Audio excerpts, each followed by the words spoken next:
I don't have any experience with psychedelics, although I have smoked weed for about a year.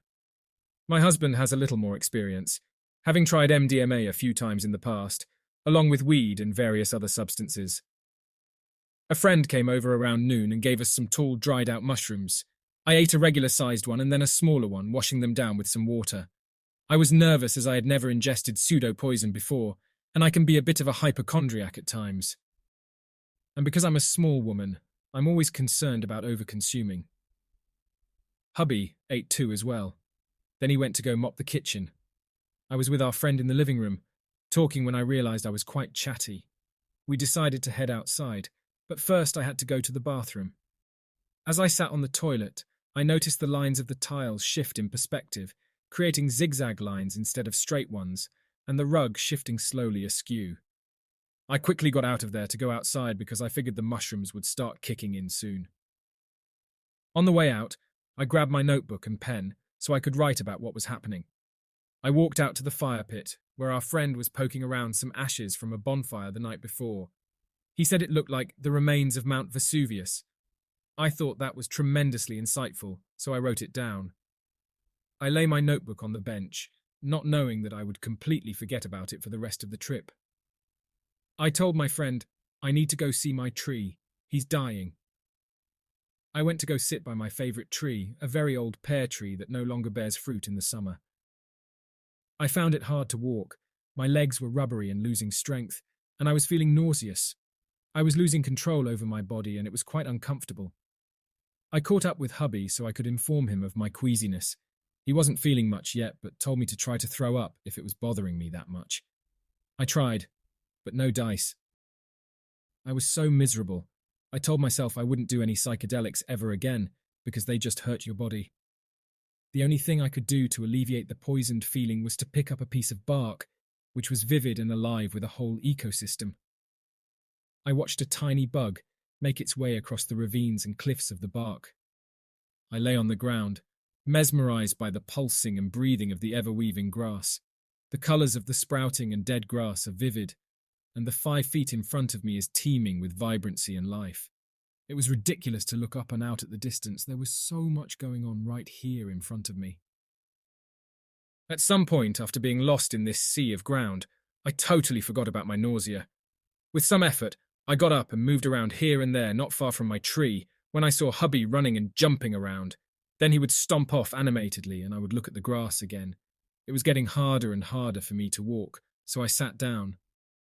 I became very unaware of my legs and hands, but I was comfortable sitting or lying. Which one I was doing and in what position was anybody's guess.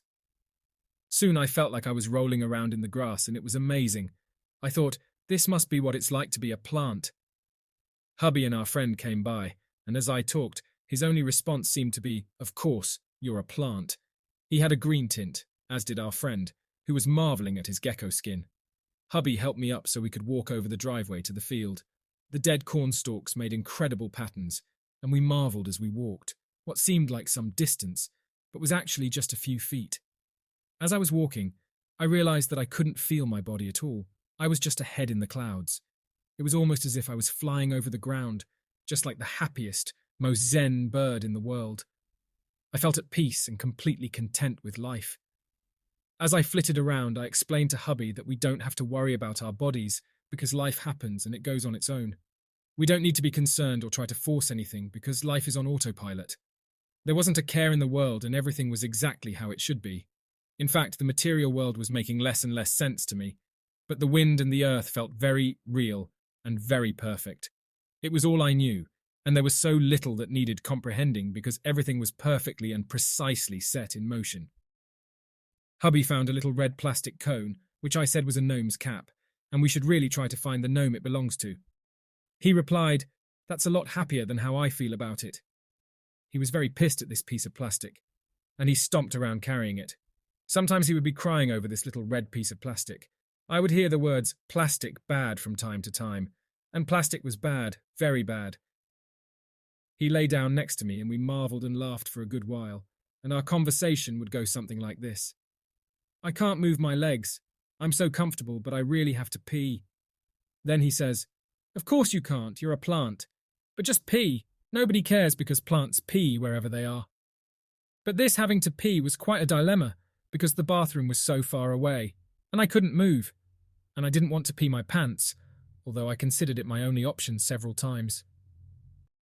I asked hubby, "People have brains, right?" He responds, "Yes, they have brains."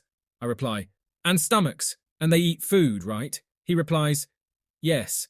Of course you wouldn't know this, you're a plant." I ask him, "There's something called work, and there's something called money, right? And that's a driveway, and there's a thing called a day and a week."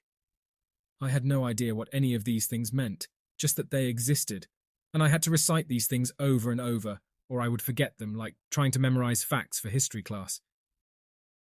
He got up to go talk to the plastic gnome's cap again. He was swinging his arms, and his face would contort into all manner of lively expressions. He couldn't stay around me too long. He explained that my gravity was too strong, that my plantness was overwhelming, and that it was fantastic, but he wasn't a plant. I kept asking what he was if he wasn't a plant like me. He said he was a monkey, and that's why he loved to move and jump. He said I made everything around me look green. "Of course you would," he reminded me, "because you're a plant." At some point we went into the house. I don't remember getting up.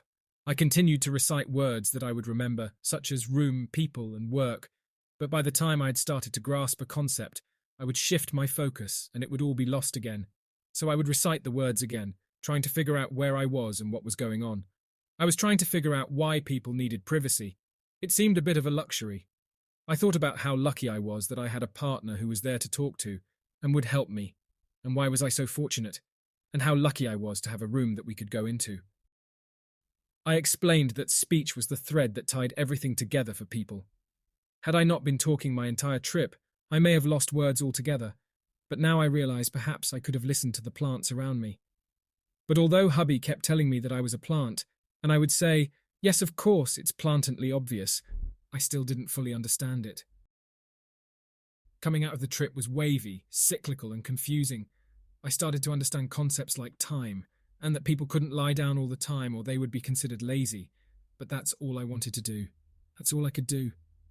I was a plant, but as my plantness wore off, I was able to read the time on the clock. It was 5:15 p.m, and in a matter of minutes, I was able to sit up and get out of bed, and suddenly, I was a person again. As we both came down, we went to take a shower, and it was so wonderful and fun. It was certainly the best shower ever in the history of showers. I was so tired that after I slowly ate some homemade coleslaw, I went to bed and slept really hard until the next morning. Of course, I would sleep deeply. I'm a plant.